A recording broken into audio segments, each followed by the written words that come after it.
Oi, gente, voltei. Bom, como esses conteúdos podem se desdobrar em várias coisas, eu vou me reapresentar novamente, tá? E vou fazer uma breve autodescrição. Eu sou Angélica Mari, sou jornalista de tecnologia, cofundadora da Futuros Possíveis, organização que participa da co-curadoria desses painéis. Sou uma mulher branca, de cabelos castanhos escuros, na altura dos ombros. Estou vestindo uma blusa bege, uma calça azul com listras pretas e um sapato preto. Estamos aqui para essa super mesa aqui, Immersive Talks, para falar sobre os desdobramentos aí futuro das pessoas digitais. Estou super bem acompanhada do Pedro, do Ney e Greg. Welcome along, Greg. Good to have you here. Yeah, great to be with you. E muito obrigada. E thank you very much. Estou aqui na tecla SAP, gente. E sejam muito bem-vindos, Pedro e Ney. Bom, my first question will be for all of you, starting with you, Greg, and then I'll ask you the question in English, and then in Portuguese it will be the same question for all of you. So, what are the social implications of this growing interaction between humans and avatars? Starting with you, Greg. Quais são as implicações dessa crescente interação entre humanos e avatares? Go for it, Greg. Yeah, thank you. Well, great to be with you. In simple terms, we think of the social implications as really being something like an extension of what we've already observed from social media today, and the way in which fans, the way in which consumers can interact and connect with celebrities, with digital influencers that they follow. And it's really, for us, it's just another next step in that. It's a step that's important because it enables that connection to become more personal and more curated, more one-on-one. You saw in the introduction a digital twin of Mark Twain, a big K-pop star that we launched recently. And that's literally meant hundreds of fans of Mark have been able to have that one-on-one interaction with him that typically they wouldn't be able to get other than leaving comments on social media. Então, uma evolução aí do que a gente já viu em termos da interação das pessoas com as redes sociais, né? Sobretudo aí a gente colocar em contexto com celebridades, né? Ney, você pode trazer sua perspectiva sobre como a gente tem evoluído nesse sentido? Claro, obrigado, prazer estar aqui, obrigado pelo convite, Olivia, obrigado, Angélica. É um prazer estar aqui do lado do Pedro, um cara que eu sou muito fã do trabalho já tem tempo. Eu vejo que esse advento do avatar, que é linkado a uma celebridade, é uma personificação da IA.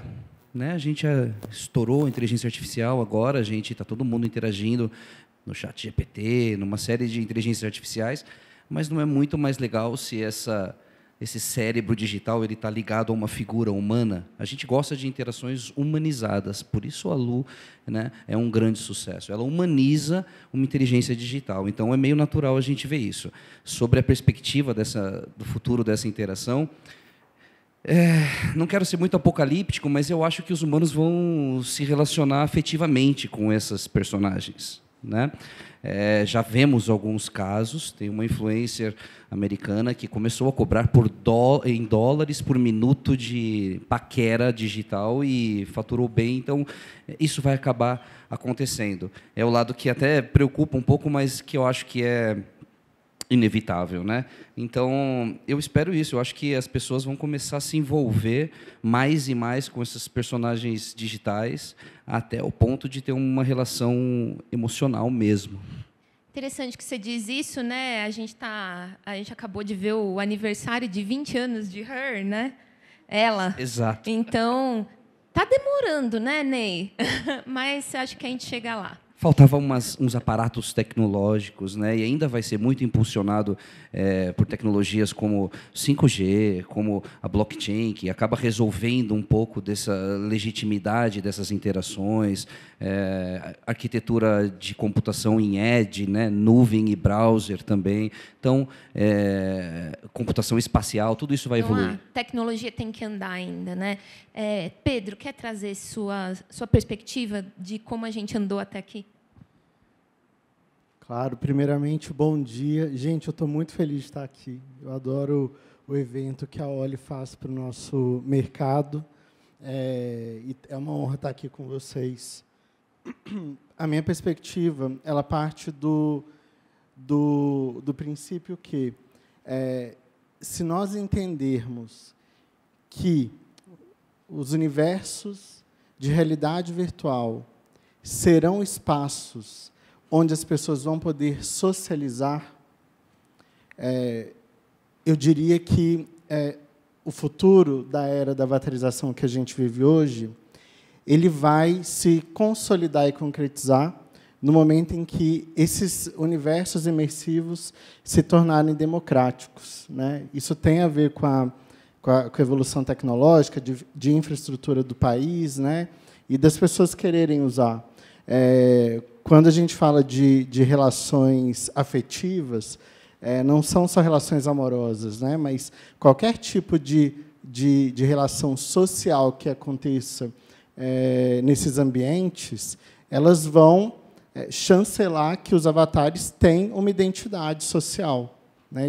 Eles serão cidadãos também, assim como nós somos no universo real, digamos assim.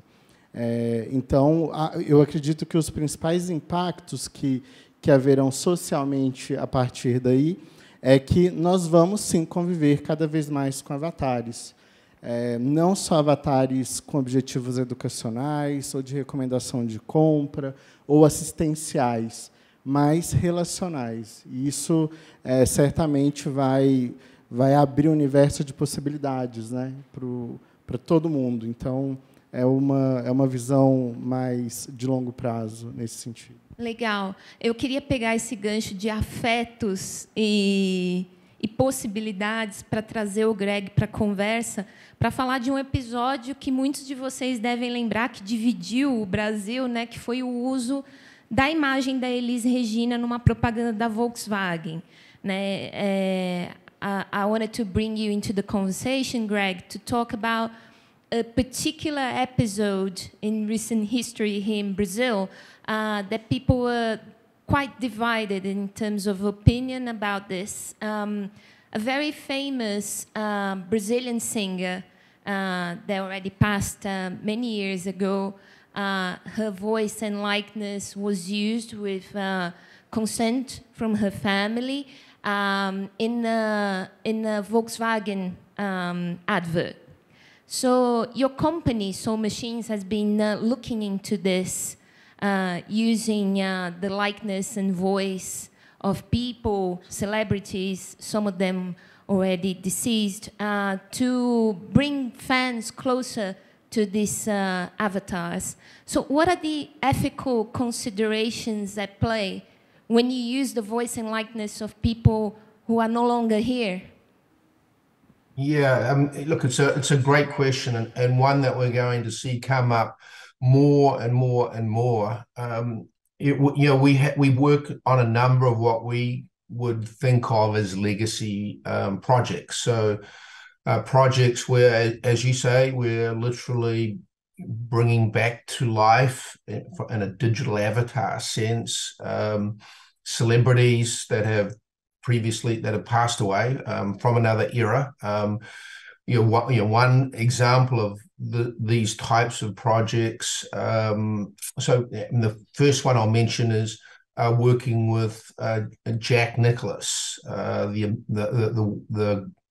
one of the world's best ever golfers. Jack is 83 years old in real life, so he's still alive. He was heavily engaged in this particular project. But what's really, really interesting is when we talk to Jack about creating an avatar with him, he wanted to be 38 years old again. I guess we all are big fans of winding back the clock when we get a chance to do that. So with the avatar we created of Jack Nicklaus, we created him as he was in the prime of his golfing career, when he was winning major golf tournaments all over the world, the most major golf tournaments of any golfer, and this was back in the 70s.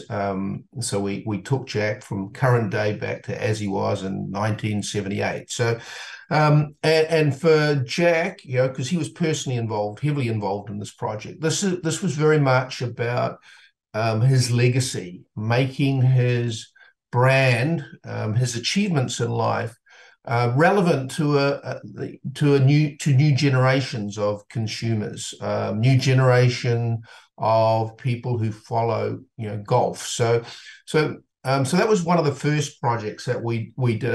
Another project which we'll be launching probably early in the new year is where we've been working with Authentic Brands Group out of New York to reimagine Marilyn Monroe for the 21st century. So, you know, so as we work through this process, so that, you know, obviously the first thing is, you know, making sure from an ethical point of view, you know, making sure that the way in which we're approaching the project is, you know, we have the full permission from, you know, and we're working directly with the people that own the digital rights, the name, the likeness, the image, and in this case, Marilyn's estate has licensed Authentic Brands Group to utilize that going forward. So this is will be one of the first projects where we showcase this. And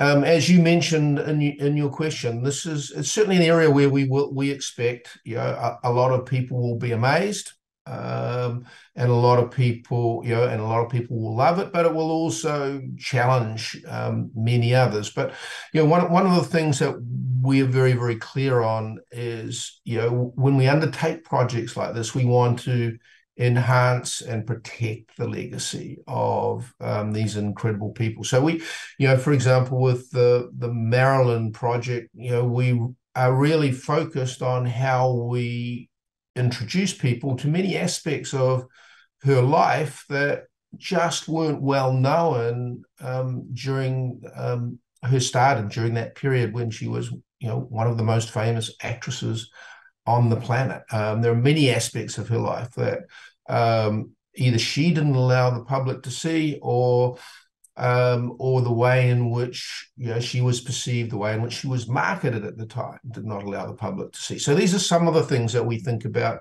you know, as we take on these, you know, what I'll call legacy projects, for example. É bem fascinante, né, ouvir o Greg falar de avatarização enquanto uma forma de preservar o legado, né, de um indivíduo, né, seja uma celebridade, ou uma pessoa atuante em qualquer área, né.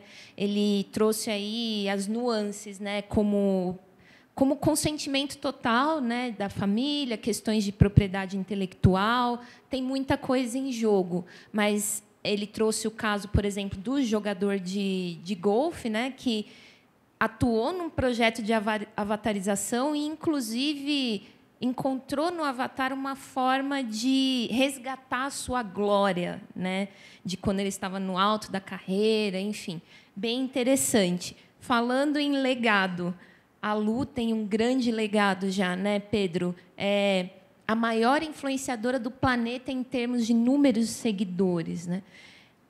Conta para a gente um pouco sobre o que está no horizonte para a Lu nesse cenário de avanço na IA, sobretudo IA generativa. Boa. A Lu esse ano está completando 20 anos, assim como Her. Ela já daqui a pouco ela já vai até poder, quem sabe, fazer, né, ser permitido algumas questões até legislativas. Casar? Ela vai fazer 21 anos, quem sabe. Mas, brincadeiras à parte, eu vou responder essa pergunta e depois eu vou fazer um contraponto ao Greg. Greg has a point, mas eu acredito numa outra perspectiva também. Em relação à Lu, que ela, na verdade, é inspirada na fundadora do Magalu e foi criada antes mesmo de eu entrar na companhia para humanizar a experiência de compra no site. O que a gente percebeu é que você ter um personagem aumenta o nível de empatia das pessoas com a comunicação de sua marca, né? Já tem estudos que estão mapeando isso. Inclusive, a Ipsos, recentemente, junto com o Google nos Estados Unidos, rodou uma pesquisa e 50% dos entrevistados responderam que estariam aptos a consumir algum conteúdo de um personagem, um avatar nas redes sociais, né? Então, eu entendo que, para quem não sabe, 3D é uma tecnologia muito cara. Para botar uma camiseta branca na Lu é mais caro do que um Chanel, gente. É muito caro. É demorado, porque muitas vezes você não tem presets daquilo, você tem que... É quase artesanal, né? E ainda nessa discussão, você precisa de mão de obra, né, para fazer DCI e etc. Então, a visão que eu tenho de futuro da Lu de Legado é que, com todas as ferramentas de AI generativas à nossa disposição, e tendo o Luiza Labs dentro de casa, né, da companhia, desenvolvendo o cérebro da Lu, a gente vai ter uma longevidade do projeto, que hoje já se paga, graças aos publis da Lu, ela que paga as roupinhas dela, e os salários de quem trabalha com ela também. É uma maior de idade, ela, afinal, né? Já tá, exato. Mas eu entendo que a IA vai dar um respiro para os avatares, né? Vai facilitar a escalabilidade de produção, vai tornar eles mais inteligentes, né? E agora eu quero trazer uma provocação só que o Greg colocou e a pergunta que você fez. Isso, em um tweet, Pedro. Um tweet, né? Eu não acredito, né, que a Elis Regina saberia, 40 anos atrás, que a imagem dela pudesse ter sido usada pós-mortem em um avatar para fazer uma propaganda. Não acho que nós tínhamos essa visibilidade lá. Mas a provocação que eu quero deixar aqui é que alguém aqui tem perfil em rede social? Levanta a mão, por favor. Alguém aqui lê os termos de uso dessas redes sociais? Uma pessoa. E mais uma pergunta, Pedro. Alguém tem uma pessoa autorizada a gerir seu perfil caso você faleça? Já tem algumas. Que é possível, tá? Deixar o pós-mortem. O fato é que todos vocês já assinaram um contrato com as plataformas cedendo a imagem de vocês e elas podem fazer o que elas quiserem com os conteúdos que vocês subirem lá enquanto os perfis de vocês estiverem ativos. A reflexão que eu quero deixar para vocês aqui é essa, nesse ponto. Isso é muito importante. Acho que a gente precisa pensar mais sobre o nosso legado digital. Ney, queria ouvir você a respeito ainda nessa toada de IA, sobretudo a generativa, num cenário em que a IA vai começar a consumir a própria informação que gera, né? Tua empresa é criadora de avatares famosos, né, como a Satiko, da Sabrina Sato, Nina Verso, da Nina Silva. Como é possível fazer com que a representação da IA continue fiel às características humanas de uma pessoa? Nem sempre esse vai ser o objetivo de um influenciador ou uma pessoa real quando estiver fazendo o seu avatar. É curioso, mas como é uma coisa muito nova e a gente interage muito com as celebridades, algumas, como é o caso da Nina, que tem uma pegada mais de ativismo social, de inclusão, ela quis criar um gêmeo digital, né? Então, aí sim a gente está carregando características da pessoa para a inteligência artificial, para o avatar. Mas tem muitos casos onde a personalidade resolve começar por uma outra história. Então, ela resolve criar uma... Por exemplo, é o caso da Débora Seco, da Luísa Posse, e até a própria Satiko. Ela não é a gêmea digital da Sabrina. Então, esse mercado nosso é tão novo e tão cheio de possibilidades que você vai ter personas, né, que são influencers na vida real, que criam um personagem. E às vezes nem convém, né? Exato, exato. Então ela prefere, né, a Bianca Boca Rosa quis criar a Pink para ser a chefe de inovação da empresa dela, da Boca Rosa Beauty, mas ela não queria que fosse uma reprodução da Bianca Andrade. Então isso acontece também. A gente vai ter reproduções fiéis, a gente vai ter personagens criados, e a gente vai ter uma coisa que não tem nada a ver com a personalidade de fato do artista, né? Então isso se abre assim. Eu gosto muito da abordagem de legado, né, que o Greg comentou. Eu acho que isso tem tudo a ver com as celebridades, né? Eu estava assistindo esse fim de semana a homenagem que foi feita lá no Caldeirão ao Djavan, né? Não sei quem viu aqui, foi lindo o programa. O Djavan é um ícone, né? E foi dito uma coisa assim: que bom se a gente pudesse homenagear nossos ídolos em vida, né? Então, eu gostaria que mais artistas começassem a gravar, fazer o volumetric capturing, emprestar sua voz, a sua personalidade, para que a gente construa esse legado. Já existem shows em Las Vegas, você pode assistir a Whitney Houston holográfica, você pode assistir o Michael Jackson num show de holografia também. O ABBA. O ABBA é uma técnica diferente, né, que são imagens do humano digitalizadas, mas o avatar pode entregar tudo isso. Aqui atrás do palco, se vocês quiserem ver depois, vocês vão ver a Satiko, né, o personagem da Sabrina Sato, e a Nina Verso, o personagem da Nina Silva, em formato de holograma. Então, a gente está agora trazendo essas personas virtuais para interações no mundo físico. Dentro da plataforma Upland, né, só para falar também dessa parte dos games, a gente já tem a Luz, da Luísa Posse, a Nina também está dentro, então eles vão habitar jogos também, esses CGIs, né? Satiko está no Roblox, a Nina e a Luísa Posse estão no Upland. Isso vai acontecer muito, e aí elas vão interagir bastante com a geração Z, que está no Fortnite, está no Free Fire, está nos games. Legal. Eu queria aprofundar nessa questão técnica, né, da IA na representação de uma pessoa, trazer o Greg para a conversa, para falar de como a IA pode capturar a nossa complexidade, né, enquanto humanos. Greg, to what extent AI can truly capture the depth and complexity of a human's personality? Yeah, look, great question. So, look, it's a field and an area which is emerging incredibly quickly. So, what we've been working on, and so the core of our research, which our research program goes back over 10 years,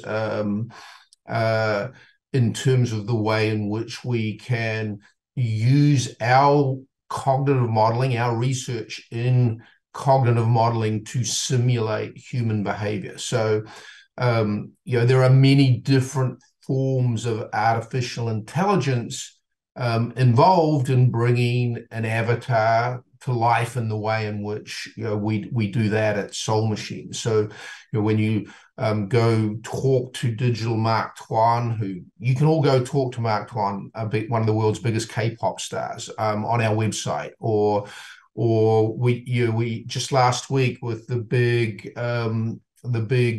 combat fight in Saudi Arabia between UFC champion or former UFC champion Francis Ngannou and boxing champion Tyson Fury. We launched a digital avatar of Francis. So there's lots of different component parts that go into making sure we can replicate their personality, and so the way they look, the way they sound, the way in which they express emotion when they interact.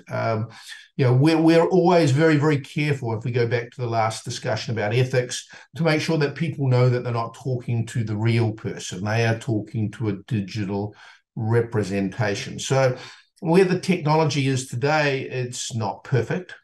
But it like everything, like we've seen with ChatGPT, the more we use it, the more we interact with it, the more it becomes, more helpful it becomes, the more knowledgeable it becomes, the more accurate it becomes. So we work, as we think about constructing an avatar, particularly one that's a digital double of an existing celebrity, it's not just about capturing their face and as we build out the CGI, but it's also about capturing the way in which their muscles move when they smile, or when they frown, or so we go to a lot of trouble to make sure that we're doing the best job we possibly can, to ensure that the avatar that we are creating not only looks like but expresses and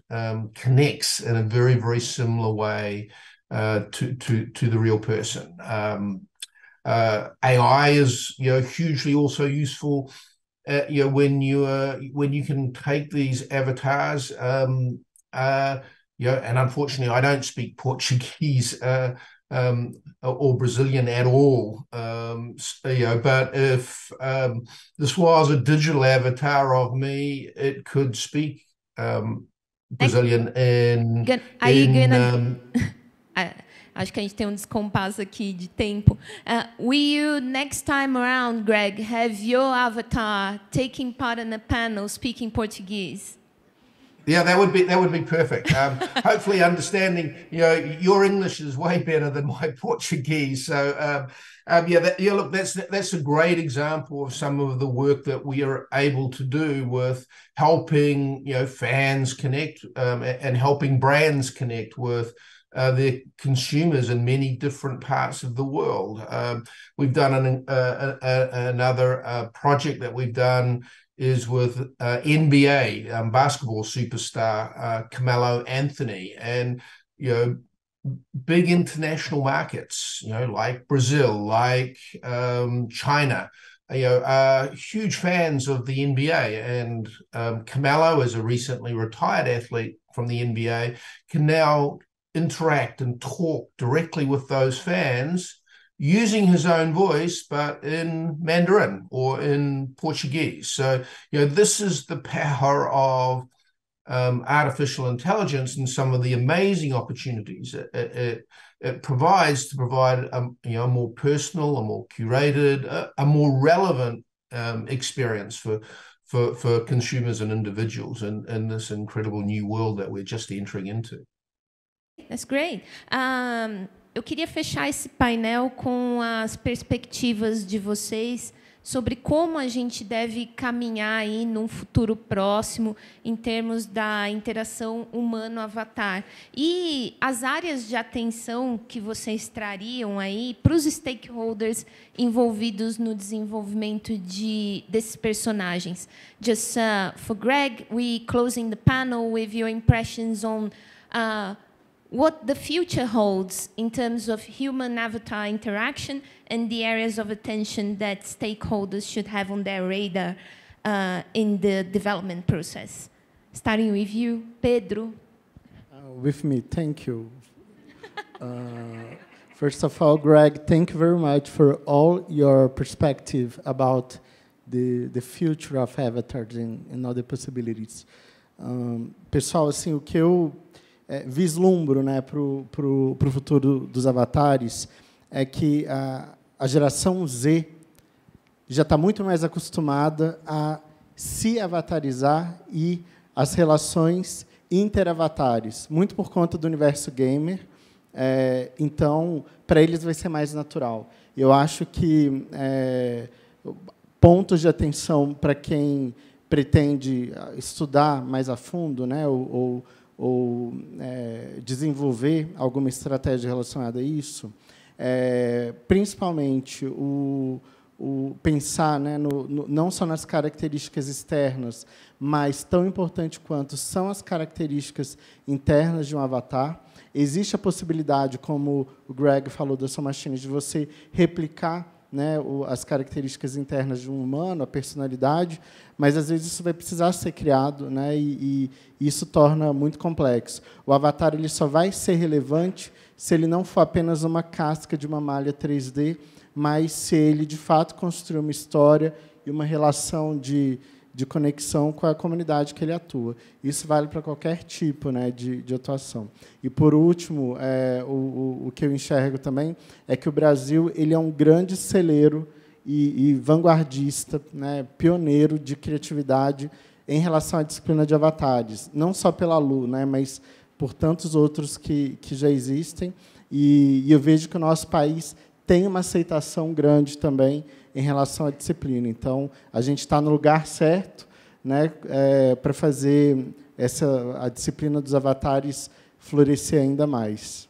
Perfeito. Ney, seus últimos comentários, por favor. Tá bom, obrigado pessoal pelo tempo aqui. Thank you, Greg. It was a pleasure to hear you. And I'm going to connect with you on LinkedIn because there's a lot we can do together. So we start a partnership here.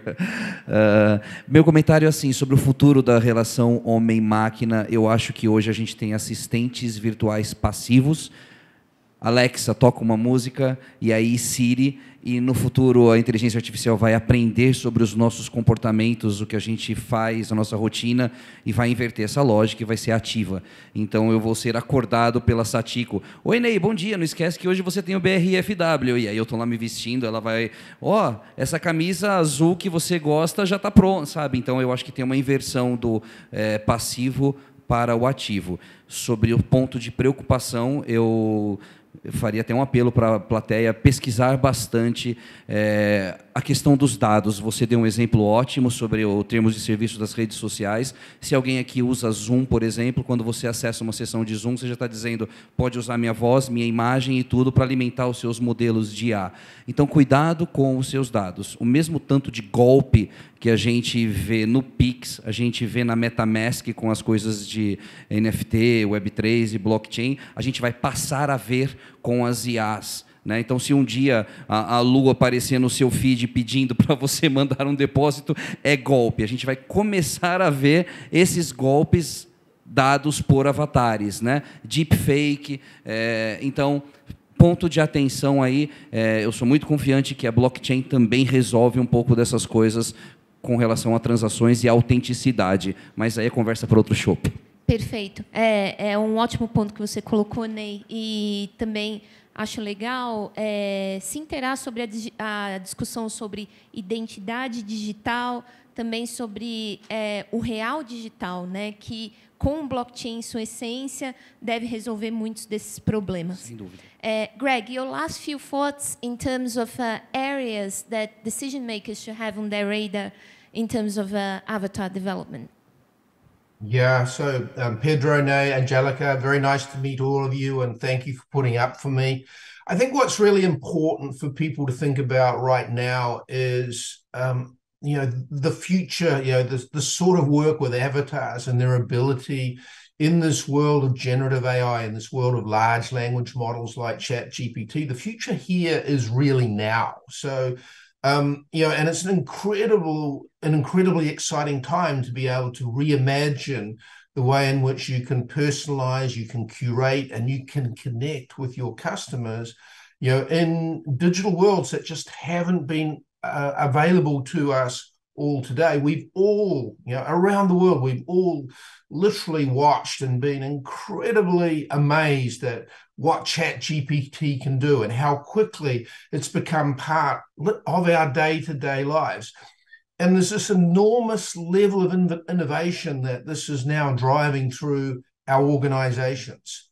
And it's really interesting because this innovation now is being driven by our customers. It's been driven by our consumers. It's been driven by our employees who, as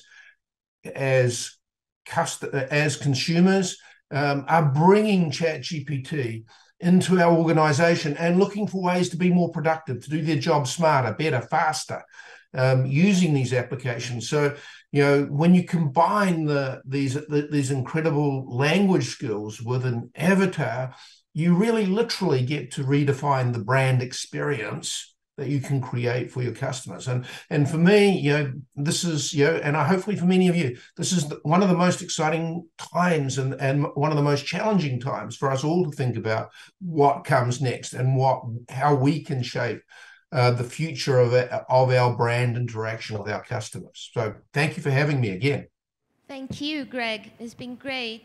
Realmente aí tem muitas oportunidades e desafios aí no horizonte, principalmente no que diz respeito à combinação de ferramentas como IA generativa e avatares, né? Então, como diz o Greg, ele endossou aí o tema do evento, né? O futuro é agora, não é delírio, não. E muito obrigada a você, Pedro, a você, Ney. Thank you so much again, Greg. It's been great. E obrigada a vocês também. É isso, Obrigado, gente. Obrigada. Valeu, Angélica. Valeu, pessoal. Bye, Greg.